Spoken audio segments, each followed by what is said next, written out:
Hello students, last video में कुछ disturbance आने की वजह से वीडियो कट गई थी, तो मैं आगे इसका बता रही हूँ आपको। ये वर्ड्सवर्थ की कुछ इम्पॉर्टेंट पोएम्स हैं। Among Wordsworth most important poems are Michael, lines composed a few miles above Tintern Abbey, Resolution and Independence Ode, Intimations of Immorality from Recollection of Early Childhood, and the long autobiographical epic The Prelude. ये इनके work भी आपसे पूछे जा सकते हैं। The second generation of romantic poets includes Lord Byron, Percy Bysshe Shelley, जिसे हम शॉर्ट में पीवी शैले कहते हैं, and John Keats. Shelley is best known for poems such as Ozymandias, Ode to the West Wind, To a Skylark, Music, When Soft Voices Die, The Cloud, and the Mosque of Anarchy, and the Adonias, an elegy. Adonias एक elegy है, written on the death of Keats. ये भी question कई बार पूछ लिया जाता है कि जो एडोनियास है वो किस पर लिखी गई है, किसकी एलेजी है, तो इस तरह से क्वेश्चन भी आपके बन जाते हैं इम्पोर्टेंट इसमें। Shelley became an idol of the next 3 and 4 generation of poets.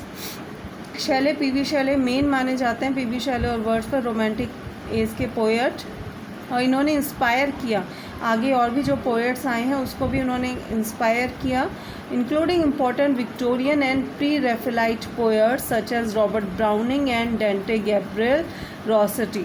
ये भी बहुत इन्फ्लुएंस थे पीवी शैले से, उनके वर्क से। Some major poems of Shelley are, ये कुछ मेजर पोएम्स आ रही हैं शैले की, ये आप एक दो बार इनको रिवाइज कर लीजिएगा, ये आपसे एग्जाम में पूछी जा सकते हैं। क्वीन मैब, एलोस्टर और the spirit of solitude, the revolt of Islam, Rosalind and Helen, Adonais, the triumph of life, to Wordsworth, to a skylark, a lament of a world और लाइफ और time, ये पूरा एक नाम है। To a lady with a guitar, ode to liberty, to Jane, to the moon, a lament. तो ये इसकी कुछ इम्पोर्टेंट पोएम्स हैं जो कि पूछी जा सकती हैं। हिज प्लेज आर, 2-3 प्लेस भी लिखे इन्होंने, the sensi and the Prometheus unbound, ये इनके प्लेस हैं। जॉन किट्स भी उस टाइम पर रोमांटिक एज के बहुत फेमस पोएट रहे हैं, इनके ऊपर भी कुछ क्वेश्चंस बनते हैं। John Keats was born on October 31, 1795. He wrote 61 sonnets and many ballads and lyrics. He chose his own epitaph of the tomb, "Here lies on whose name was written the water." ये epitaph आपसे पूछा जा सकता है, ये line आ जाएगी और उसके बाद पूछा जा सकता है हु रॉट दिस एपिटाफ, तो आप इसका आंसर करेंगे जॉन किट्स। वन एपिटाफ होता है जो कि मरने के बाद जो कब्र होती है उसमें एक पत्थर खुदा होता है और उस पत्थर के ऊपर कुछ लाइन लिखी जाती है मरने वाले व्यक्ति के बारे में। तो उन्होंने अपना एपिटाफ अपने मरने से पहले लिख दिया था कि जब मेरी कब्र खुदेगी तो उस पर ये एपिटाफ लिखा जाए। One of the most popular novelist of the era was sir Walter Scott. Sir Walter Scott को माना जाता है father of the historical novel भी इन्हें माना जाता है, और ये रोमांटिक एज में ही ये नॉवलिस्ट हुए हैं।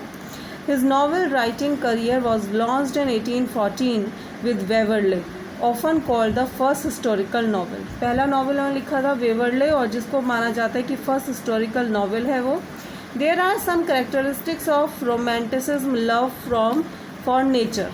और कुछ कैरेक्टरिस्टिक्स हैं रोमांटिक एज की, ये भी कई बार पूछ ली जाती हैं, देख लीजिए आप।